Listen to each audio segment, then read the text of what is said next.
है, धन की कमाई, यौवन की कमाई और भक्ति की कमाई।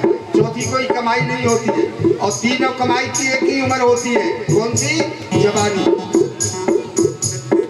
धन भी जवानी पे कमा सकते हो, गृहस्थी भी जवानी पर ही पैदा कर सकते हो, बाल बच्चे, और भक्ति भी जवानी पर ही। लेकिन हम लोग क्या कहते हैं, बुढ़ापे में करेंगे। क्यों? बुढ़ापे में एक लाइन सुनाऊंगा, फिर कल ये पढ़ी सुनाएंगे। बुढ़ापे में क्या दशा होती है? अभी तो कह रहे हैं बुढ़ापे में सुनेंगे भैया, बुढ़ापे भजन करेंगे। कान से बेरे हो जाओगे, कथा फिर सुन नहीं पाओगे। कान से बेरे हो जाओगे, कथा फिर सुन नहीं पाओगे। कान से बेरे हो जाओगे, कथा फिर सुन नहीं पाओगे। कान से बेरे हो जाओगे, कथा फिर सुन नहीं पाओगे। कब सुननी चाहिए? अब देखो ना, सब बूढ़े बूढ़े चरखा बैठे, सबकी जो दशा है, ये का कथा सुनेंगे हैं? कथा कब सुननी चाहिए? अरे कथा सुन मस्त जवानी में, बुढ़ापा जवानी में बुढ़ापा किसने देखा है। कथा सुन मस्त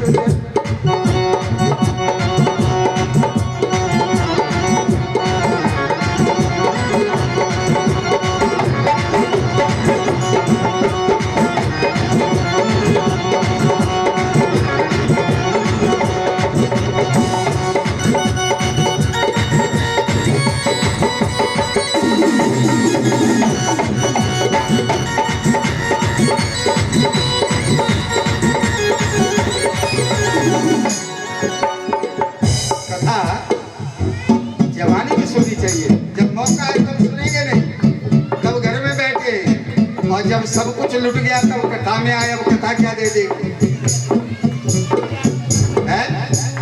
कहेंगे भैया दान अभी क्या करना है, जवानी में तो बाल बच्चे पालने के दान करने हैं। अरे मेरे प्यारे सुन लो,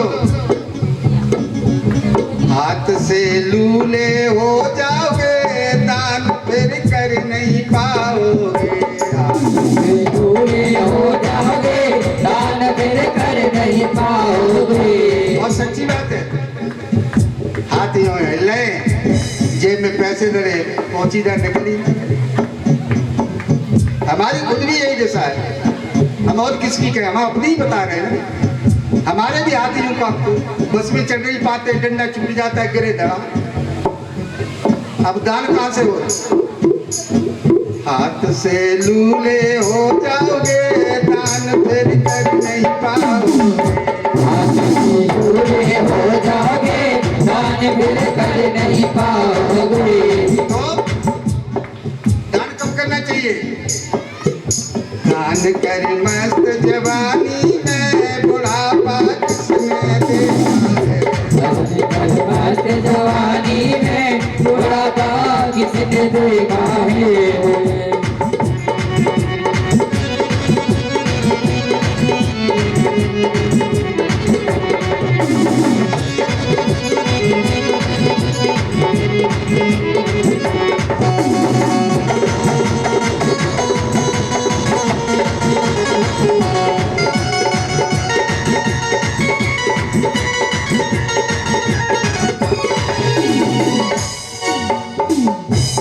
इसलिए समय और समय निकलने के बाद पछताने के सिवा कुछ भी नहीं रहेगा। फिर पछते और अवसर बीते, अवसर बीत जाए उसके बाद पछताने के सिवा कुछ भी नहीं। आज सूती जी महाराज कहने लगे, सोनका दृषि हो, पृथ्वी मैया कह रही है, महाराज कलयुग में तपसी धनवान हो जाएंगे, गृहस्थ वाले गरीब हो जाएंगे। और एक बात सुनो, सुत मात पिता माने जब लो, सुत अपने माता पिता को तभी तक मानेंगे, कब तक? सुत मात पिता माने जब लो, अबला नन दीख नहीं तब लो।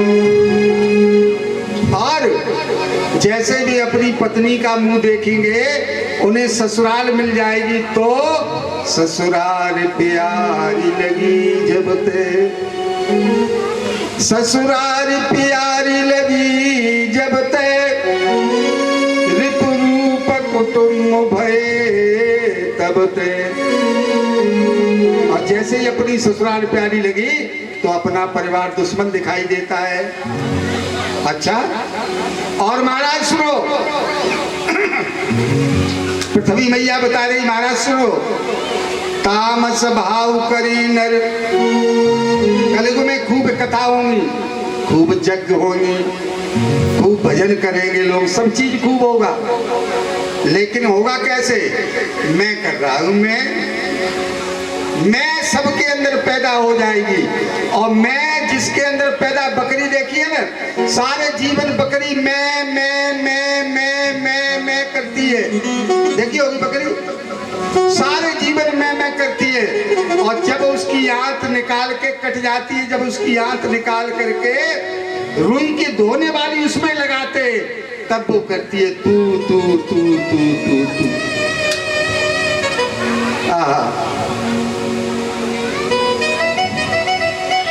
तामस भाव करे नर, यज्ञ जप तप व्रत मखदान, सुदेवन बरसे धरन पे, बहे न उपजे धान। महाराज, ये सब धर्म तो होगा, लेकिन तामसी भाव से मैं कर रहा हूं तो बार बार सूखा पड़ेगा, अकाल पड़ेगा। कलयुग में ये होगा। जैसे ये बात कलयुग से की बताई पृथ्वी मैया ने, तो कलयुग कहने लगा, महाराज बात तो ठीक है, लेकिन हमें और किसी युग में जो गुण नहीं है वो गुण हमारे अंदर है। बोले क्या गुण है? बोले महाराज, सतयुग में हजारों वर्ष तक तपस्या करने के बाद भी भगवान का दर्शन नहीं होता, और त्रेता युग में निष्काम कर्मयोग के द्वारा भगवान मिलता है, और द्वापुर केवल हरिपद पूजा, और द्वापुर में भक्ति योग के द्वारा। और कलयुग में हाँ, कलयुग कहने लगा, महाराज अरे कलयुग केवल नाम आधारा, कलयुग केवल नाम आधारा, कलयुग केवल नाम आधारा, कलयुग केवल नाम आधारा,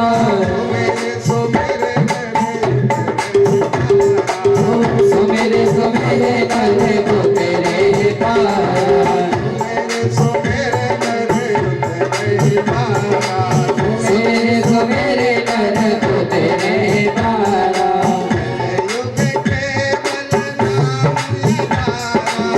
कलयुग केवल नाम आधारा,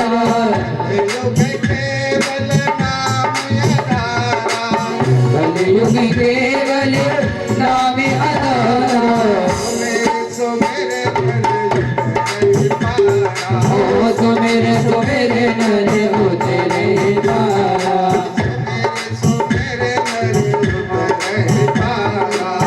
सुमेरे सुमेरे करे वो तेरे पारा।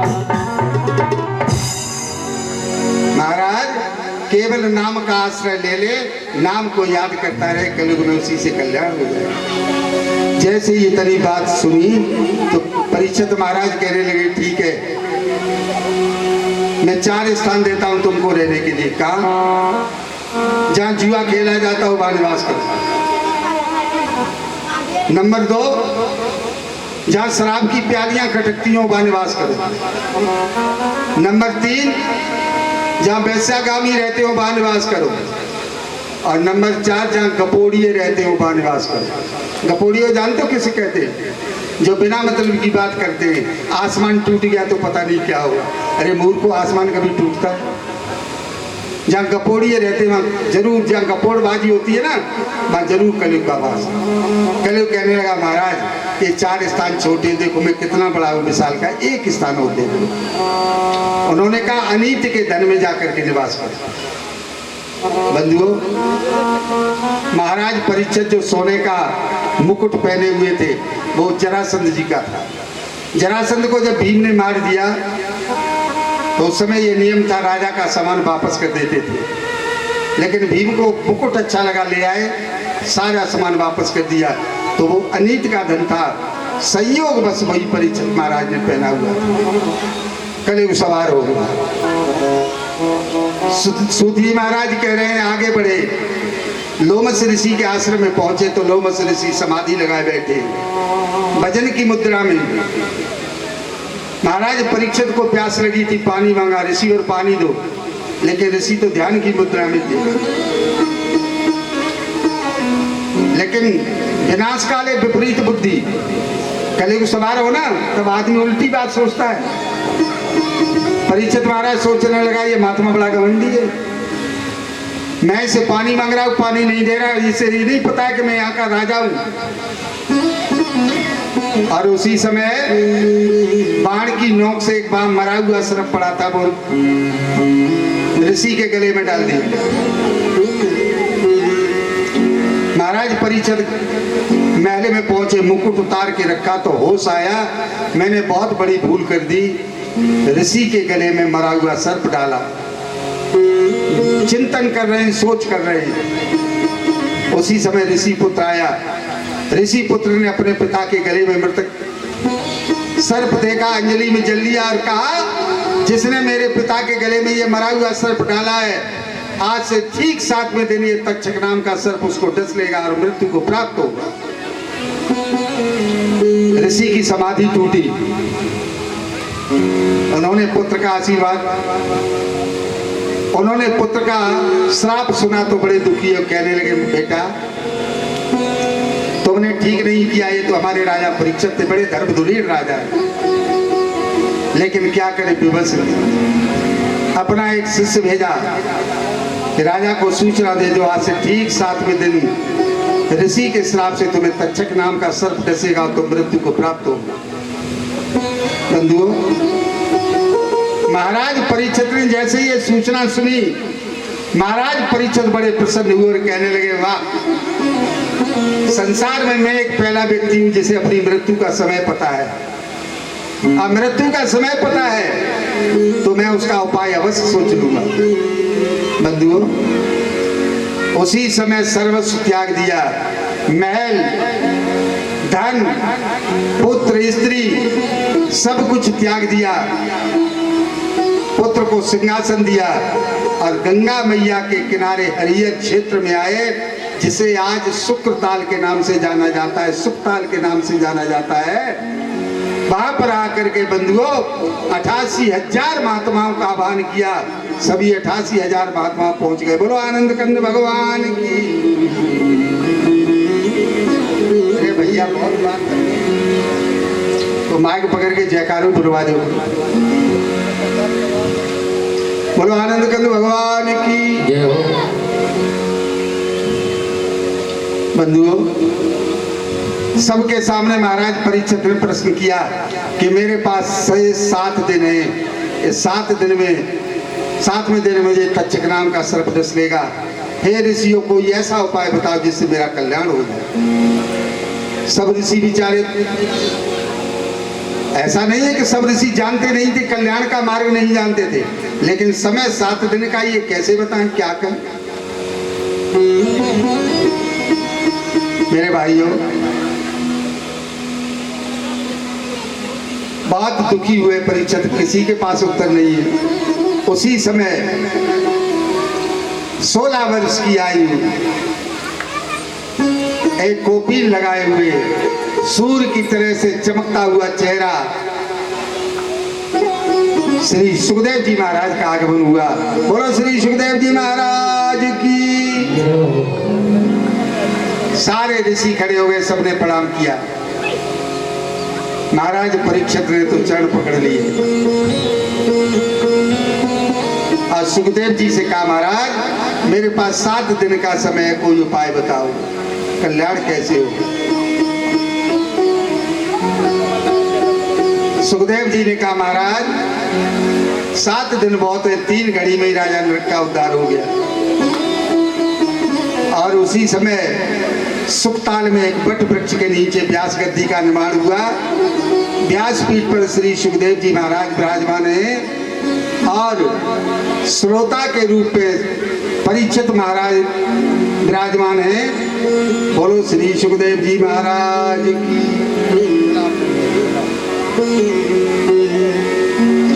आज परीक्षित जी महाराज आज परीक्षित ने व्यास जी को, सुखदेव जी को व्यास के रूप में ग्रहण किया।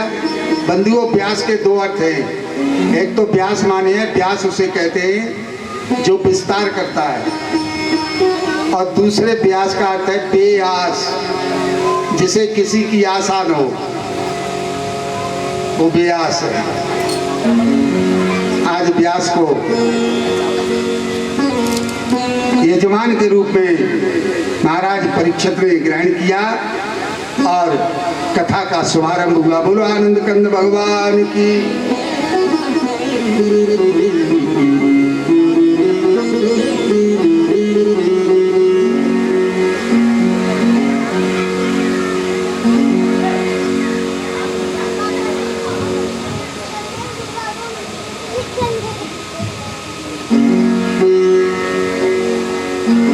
नटवर नागर नंदा। अब हम नहीं गाएंगे, और पटी ही गाएंगे, लेकिन ये जो अपना गाएंगे। लेकिन हम केवल एक बात सुन लीजिए। सबसे पहले परीक्षित महाराज ने परीक्षित महाराज को कथा सुनने के नियम बताए। 7 दिन तक ब्रह्मचर्य